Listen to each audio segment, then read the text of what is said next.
Hai guys, kembali lagi bersama kami di channel Arafi. Bagaimana kabar kalian? Semoga kalian semua dalam lindungan Allah Subhanahu wa Ta'ala, dan semoga dilancarkan rezekinya, teman-teman. Amin, amin ya Robbal 'Alamin ya. Sosok Denny Indrayana, salah satu orang yang membuka sayembara. Katanya kalau ada orang yang bisa menunjukkan ijazah atau membuktikan keaslian ijazah milik Gibran Rakabuming Raka, akan diberikan uang 100 juta rupiah. Pernyataan tersebut tentu saja langsung ditanggapi dengan cukup lucu dengan para pendukung Pak Jokowi, dan menyebut katanya akan menambah nilai nominal sayembaranya tersebut kalau sosok Denny Indrayana ini bisa membuktikan kalau ijazah milik Gibran adalah ijazah palsu, teman-teman. Hal tersebut tentu saja menjadi pukulan telak bagi salah satu para kaum pembenci Pak Jokowi, di mana kita ketahui sosok Roy Suryo dan Dr. Tiva yang sudah menjelang detik-detik akhir masuk dalam sidang pokok perkara. Kali ini kembali muncul satu nama yang tidak lain adalah Denny Indrayana yang lagi-lagi menantang dan melakukan beberapa hal-hal demi untuk menjatuhkan nama Pak Jokowi dan anaknya Gibran Rakabuming Raka, teman-teman. Tanpa berlama-lama, mari kita saksikan ya beberapa tayangan berikut ini. Denny Indrayana bikin sayembara 100 juta. Siapa yang bisa menunjukkan ijazahnya Mas Gibran? Ah. Ini 100 juta ini, Bang. Hei, sini botak. Kecil 100 juta ini. Ini uang-uang 100 ini kalau bagi pendukung Pak Jokowi cuma buat beli cilok, Bang. Ya? Iya. Kalau bisa kau besarkan sayembaranya jadi 1 miliar. Besarkan jadi 1 miliar kalau boleh. Ya. Oh, saya nggak punya uang, Bang. Saya begini. Bikin donasi pakai akal. Bikin donasi pakai akal. Itu kan si bodoh-bodoh itu, kan gampang digoblokin itu orang-orang itu. Bilang aja perjuangan atau apa gitulah ya. Kau kumpulkan itu donasi 1 miliar. Kalau sudah 1 miliar, umumkan itu sayembara 1 miliar. Baru kita bergerak gitu loh ya. Bila perlu kita akan menghadap kepada Mas Wapres. Izin Mas, ya. Iya, begitu. Naikkan 1 miliar sampah. Hah? Hidup Jokowi. Sayembara 100 jutanya sampai sekarang belum laku. Ini katanya mau diundake jadi 1 M. Ada yang mau nyumbang 99 juta dari obor rakyat. Nah, kira-kira ini sayembara ini laku apa enggak yo? Jadi orang kok ngawur banget. Dikirone kabeh wong ki butuh duitmu ngono apa piye? Mbok duite kuwi mau aja ming 1 M. Nek iso ngumpul tekan 32 M. Dadi iso nggo mempertanggungjawabkan kalau mbiyen kasus 11 tahun yang lalu. Kelingan ora, aja pura-pura lupa ya kowe. Sayembara barang.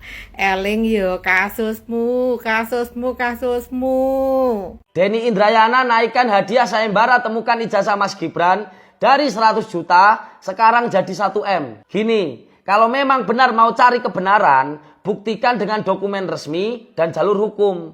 Jangan cuma melempar sayembara yang ujungnya cuma bikin gaduh. Karena faktanya, Mas Gibran punya riwayat pendidikan di luar negeri. Dan ada dokumen penyetaraan pendidikan yang dikaitkan dengan jenjang pendidikan menengah di Indonesia. Jadi kalau ada yang bilang dokumen itu tidak sah, tunjukkan dasar hukumnya. Atau emang takut ke pengadilan? Kan ada kasus korupsi 10 tahun lalu yang menyeret nama Denny Indrayana, udah jadi tersangka tapi belum diadili sampai sekarang. Buat masyarakat Indonesia yang mendukung anti korupsi, mari kita dorong pihak berwenang supaya cepat mengadili kasus korupsi yang menyeret Denny Indrayana ke pengadilan. Gimana pendapat kalian? Tulis pendapat kalian di kolom komentar. Salam Jigigis. Warahmatullahi wabarakatuh. Pagi ini kembali kita mempertajam persoalan tentang keberadaan ijazah SMA atau sederajat dari Mas Wapres. Kenapa? Karena sebenarnya itulah salah satu syarat untuk maju sebagai calon wakil presiden. Kalau tidak ada, lagi-lagi berarti tidak memenuhi syarat dan sebaiknya mundur. Hasan Uki. Assalamualaikum warahmatullahi wabarakatuh. Salam sejahtera untuk kita semua. Om Swastiastu, Namo Buddhaya, salam kebajikan. Teman-teman, belum selesai sidang dugaan kejahatan yang dilakukan oleh Mas Roy Suryo kepada Bapak Jokowi. Kini masuk lagi nih, serangan bodoh dari orang yang seharusnya nggak bodoh. Pak Denny Indrayana, seorang tersangka kasus korupsi payment gateway sejak tahun 2015 ya. Beliau melancarkan serangan yang mirip dengan pola dugaan fitnah Mas Roy Suryo. Hanya berbeda cara dan bukan kepada Pak Jokowi, melainkan kepada putra Pak Jokowi yang kini menjabat sebagai Wakil Presiden RI, yaitu Mas Gibran Rakabuming Raka. Sebelum masuk ke materi inti, Mas Gibran tercatat sebagai lulusan sekolah menengah atas di Orchid Park.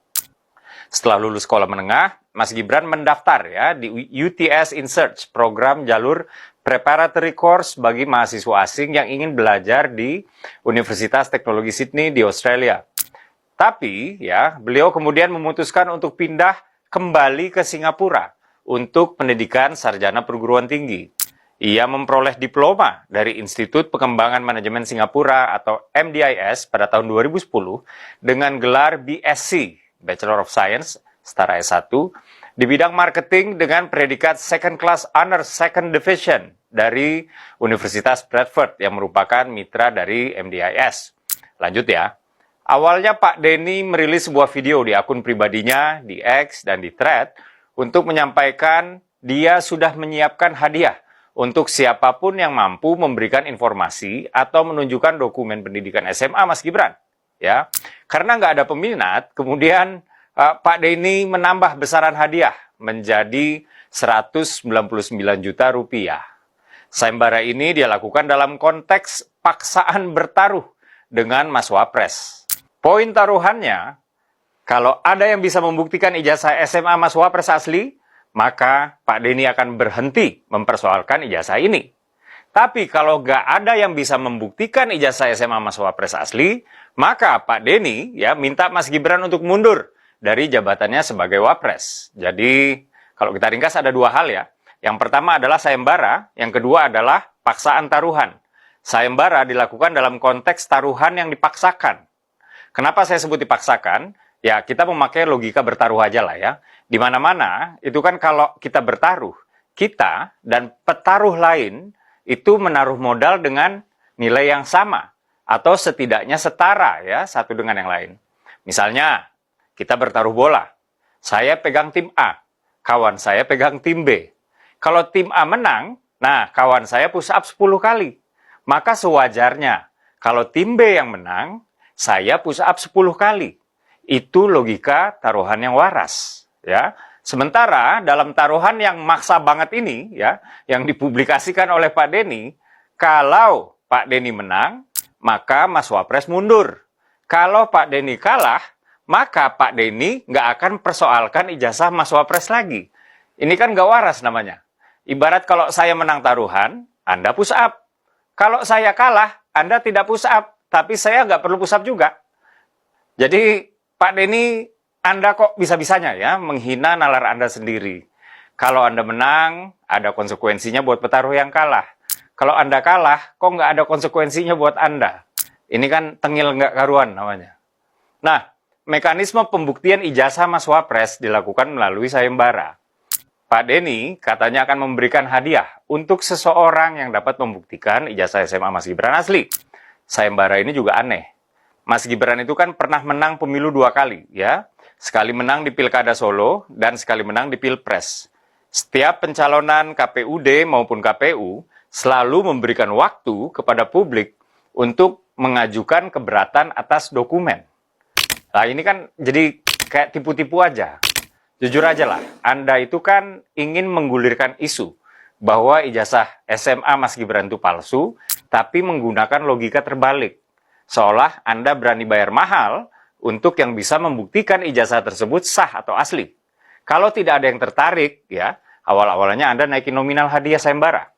Lama-lama Anda akan menggunakan ketidaktertarikan publik, ya, untuk kemudian Anda menyimpulkan bahwa tidak ada yang bisa membuktikan ijazah Mas Gibran asli. Ini kan secara nggak langsung membangun persepsi tuduhan, ya, tuduhan ijazah Mas Gibran palsu tanpa punya bukti, tapi sambil menyisakan ruang untuk berkelit. Loh, saya nggak pernah loh bilang ijazah Mas Wapres palsu. Kemudian karena tidak ada yang mengikuti sayembara Anda, lalu kembalilah ke taruhan aneh itu. Maka Anda merasa berhak untuk meminta terus Mas Wapres mundur karena merasa menang taruhan. Pak Denny, udahlah. Uang sayembara 199 juta rupiah itu nggak membuat pihak tertuduh yang harus membuktikan tuduhan pasif-agresif Anda. Mending saya yang taruhan aja sama Anda, ya. Kalau Anda bisa buktikan bahwa ijazah SMA Mas Gibran palsu, saya yang kasih 200 juta buat Anda. Tapi kalau Anda tidak bisa membuktikan bahwa ijazah Mas Wapres palsu, Anda kasih saya 200 juta. Akhir kata, orang-orang seperti Roy Suryo dan Denny Indrayana ini mungkin terinspirasi oleh propagandis Jerman yang pernah bilang, if you tell a lie big enough and keep repeating it, people will eventually come to believe it. Jika Anda mengatakan kebohongan yang cukup besar dan terus mengulanginya, orang-orang akhirnya akan mempercayainya. Mari kita lawan kebohongan-kebohongan itu dengan kewarasan. Ini Indrayana sampai dia membuat sayembara nih Pak Jendro 100 juta. Gimana nih Pak Jendro? Iya, sayembara karapan sapi. Kalau kok bisa ngomong kayak gitu secara konstitusional sudah terpilih oleh rakyat, kok orang bego KPU itu. Mekanisme dijalani walaupun ada mekanisme yang sempat terhambat di Mahkamah Konstitusi, kan gitu. Saya kan terbuka juga gitu. Tapi kan faktanya digandeng sama Pak Prabowo. Dan jadi kontestan, disahkan pemilu. Kemudian dipilih oleh rakyat, berarti sah secara konstitusional. Kok tiba-tiba ada yang meragukan semuanya, nanti meragukan nanti. Nanti lama-lama kalau nanya lagi Pak Gibran lagi pilek, ada sesuatu yang nggak beres di pileknya, katanya lagi macam-macam nanti. Jadi suatu hal yang udah mencari-cari masalah. Nah, sekarang muncul Denny Indrayana tuh kan, padahal ngerti hukum loh nih orang. Paham hukum. Pengacara. Nah, ya paham hukum ya, kan bukan lama kok nggak salahnya dulu nih. Tapi kok sekarang kok begitu ilmu hukumnya? Aneh bida gaib. Kenapa kita menjatuhkan harkat martabat kita sehingga pengetahuan hukum kita rendahkan gara-gara hanya sesuatu pokok permasalahan lucu? Kalau seandainya Gibran dipermasalahkan masih, saya anggap tuh seorang yang sudah tidak punya etika yang benar. Nah, saya berani harus ngomong kayak gitu. Udahlah Denny Indrayana, tolong sadar diri lah. Jaga harkat martabatmu, orang yang mengerti dan paham hukum. Jangan jatuhkan martabatmu gara-gara hanya kepentingan seperti kayak gini. Gitu kira-kira. Tapi menurut Pak Jendro sendiri dia sampai bikin sayembara 100 juta, itu memang sengaja mau menggiring opini publik atau seperti apa sih Pak? Ya coba media berpikir tuh, menggiring publik atau memancing situasi jadi tidak jelas, atau membuat kisruh, atau memancing pendapat-pendapat publik, mengikuti sayembara atau mencari sesuatu, akhirnya semuanya kisruh. Udahlah, jaga dan amankan negara Republik Indonesia ini. Kan sudah banyak isu-isu negara ini yang dibuat oleh orang-orang tertentu. Bagi saya pribadi, saya sentuh juga tentang masalah Agustus bermasalah ini ya.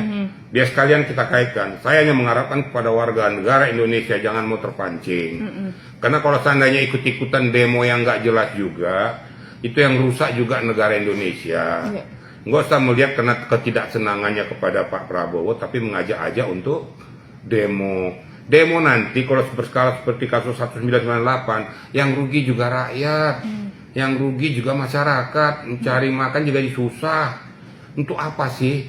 Lakukan aja secara konstitusional. Lari ke DPR sana, tunjuk DPR juga bunyi, kan gitu. DPR jangan diam aja, mandah aja seperti kayak gini. Jangan mentang-mentang mitra koalisi katanya sebagai penyeimbang pemerintah. Tapi apa yang dilakukan itu nggak memberikan komentar. Yang satu lagi yang sangat saya sayangkan, sampai sekarang kan semuanya menteri-menteri mingkem aja semuanya. Nggak ada yang berani ngomong, diem aja. Nah, kemudian kalau Pak Prabowo nanti memberikan suatu pidato, semua tepuk tangan. Saya juga nggak jelas tepuk tangan apanya orang nih. Walaupun salah nanti beliau tuh ngomong, tepuk tangan semua. Itu namanya asal Bapak senang gitu loh. Nah, itu bukan bagus, malah menjerumuskan gitu loh. Nah, jadi kalau seandainya Pak Prabowo sudah memilih para pembantu-pembantunya, dukung penuh lah Pak Prabowo. Ya, saya yakin Pak Prabowo mempunyai visi misi sebenarnya ingin memajukan bangsa Indonesia. Tapi kalau nggak didukung para menterinya bagaimana? Kan gitu. Masa Pak Prabowo harus berjalan sendiri? Udahlah, Pak Prabowo itu sudah punya umur. Saya yakin dan percaya di sisa umurnya dia pengen sebenarnya bagaimana saya bisa berbuat untuk bangsa Indonesia. Mungkin ada bahasa-bahasa atau kata-kata beliau yang lepas, ya namanya juga prajurit, kadang-kadang ya kita harus paham lah, mengerti lah. Tapi tujuannya sebenarnya bagaimana supaya bangsa ini baik. Nah, jabarkan dong turunan daripada Pak Prabowo ini. Jangan Pak Prabowo disesatkan di persimpangan jalan. Nah, tampung para menteri-menteri, jabarkan supaya bisa langsung menyentuh kepada masyarakat terbawah. Itu baru pembantu yang baik, ya. Sehingga presiden nggak perlu berpikir lagi tentang itu. Ya kasihan lah kok Prabowo disuruh berpikir semuanya. Kemana nggak berhubungan dengan Pak Prabowo, tapi tetap kita doakan beliau sebagai presiden yang dipercaya secara konstitusional. Nggak usah apa kutak-atik Pak Presiden itu, tapi berikan terobosan-terobosan. Berikan kesempatan Prabowo untuk berbuat, ya. Pembantu-bantunya tolong ejawantakan itu ke bawah, sehingga masyarakat terbawah bisa merasakan apa yang merupakan direktif daripada Pak Presiden. Gitu kira-kira. Nah, ini kan ngomong soal yang Pak Jendra bilang tadi, adanya nanti mungkin info-info yang atau isu-isu yang akan ya katanya 98 jilid 2 lah gitu kan. Apakah aksi yang dilakukan sayembara yang dilakukan Denny Indrayana ini salah satu ada benang merahnya juga untuk kesini? Ya bisa jadi dong. Menumpang di kapal gelap gitu loh. Dengan isu yang sedang berkembang dia bikin isu lagi sehingga masyarakat diajak supaya tidak percaya kepada pemerintahan yang sekarang ini. Termasuk kalau Gibran disentuh kan Prabowo juga tersentuh. Nah, saya hanya mengingatkan kepada kita rakyat Indonesia, ya, ayo kita berpikir tertib, berpikir lurus, jangan mau terpengaruh dengan aksi-aksi demo yang akan meresahkan ini. Saya paling membenci demo yang membuat masyarakat jadi terbakar dan sudah terbukti rusak-rusak semua. Hentikanlah demo-demo yang tidak bermartabat itu. Apakah demo harus membakar-bakar? Demo harus merusak? Mentang-mentang demo dibolehkan oleh konstitusi, tapi bukan harus membakar-membakar. Namanya juga memberikan pendapat di muka umum. Boleh sah-sah saja, tapi secara konstitusional, bukan dengan cara merusak. Ini nanti kan negara lain kan melihat, waduh, Indonesia nggak stabil, investor hilang, nilai rupiah semakin melemah. Nah, apakah mau gini? Yang susah siapa? Rakyat kecil.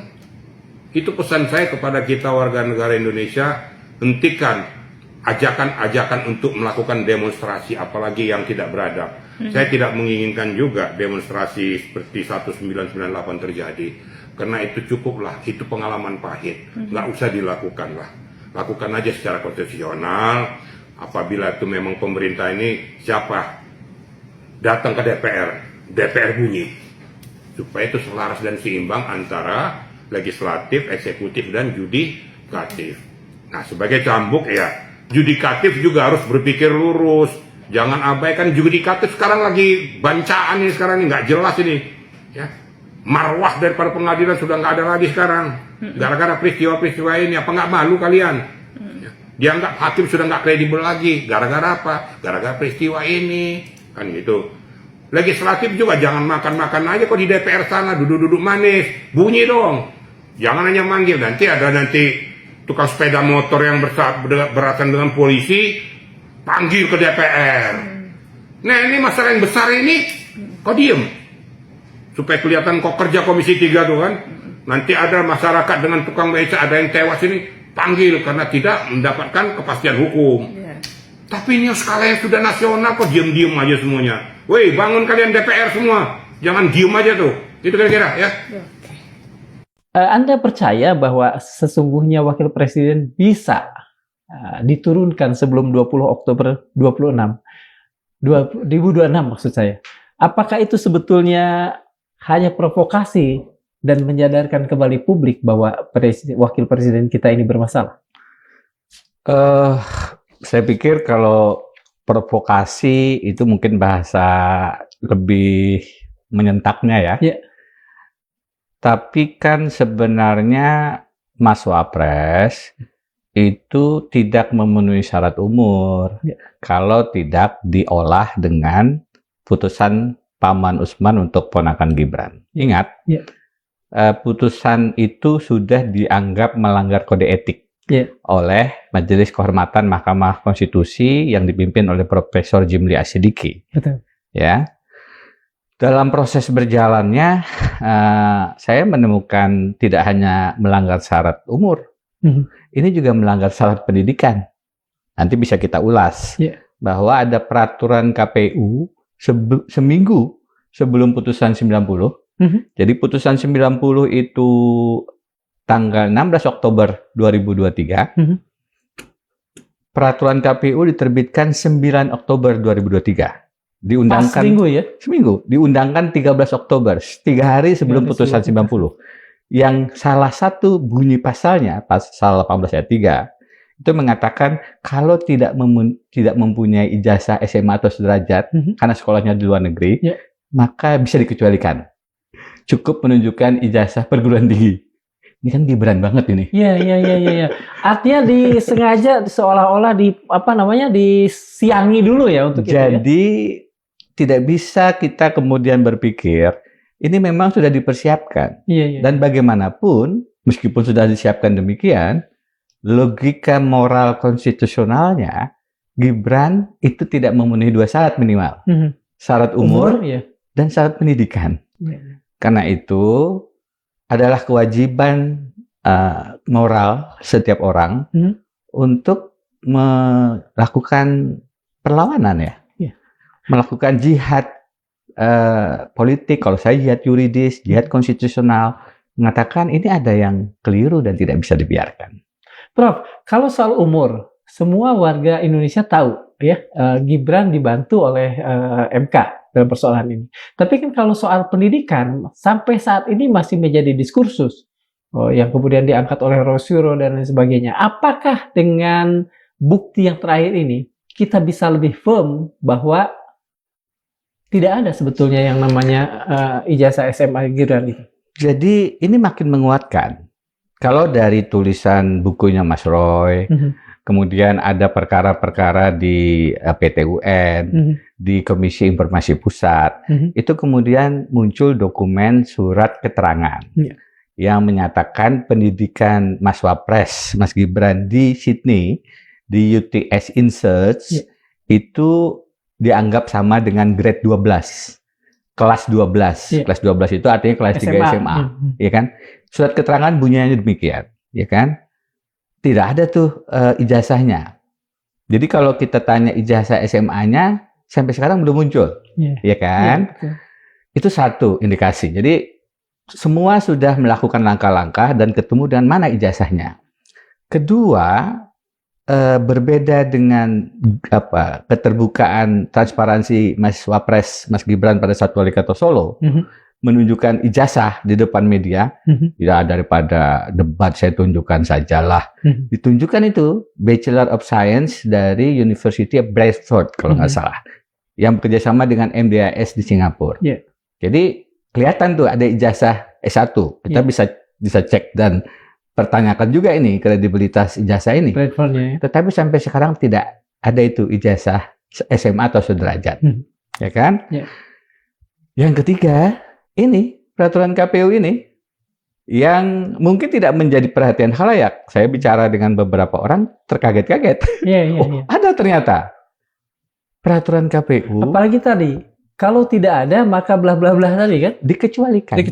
Ya. Jika tidak bisa menunjukkan ijazah SMA atau sederajat sekolah luar negerinya, maka dikecualikan. Tidak perlu menunjukkan. Ini kan hampir sama dengan rumusan putusan Mahkamah Konstitusi. Jika tidak 40 tahun, maka pernah garis miring sedang. Kata sedang itu betul-betul didedikasikan bagi Wali Kota Solo yang saat itu adalah Gibran Raka Buming Raka. Kalau pernah saja, maka Gibran belum memenuhi syarat tuh. Begitu ada garis miring sedang, maka dia menjadi memenuhi syarat. Mengapa orang terlalu lama untuk menyadari hal itu? Kalau memang kemudian ternyata memang demikian. Ini sebenarnya mungkin publik atau saya yang terlambat, saya kurang paham. Tapi informasinya baru saya dapat minggu lalu. Jadi memang perhatian kita tidak ke sana. Bahkan waktu Pilpres sengketa di MK kan tidak muncul ini. Betul. Kalau ini diketahui oleh pasangan pemohon, kandidat capres cawapres kontestan Pilpres 2024, saya yakin advokatnya akan menggunakan ini. Tapi kan mereka tidak tahu dan banyak publik tidak tahu karena ini diselipkan dalam peraturan KPU. Iya. Bahkan salah Yang satu baru 3 hari berlaku. 3 hari sebelum putusan 90. Iya.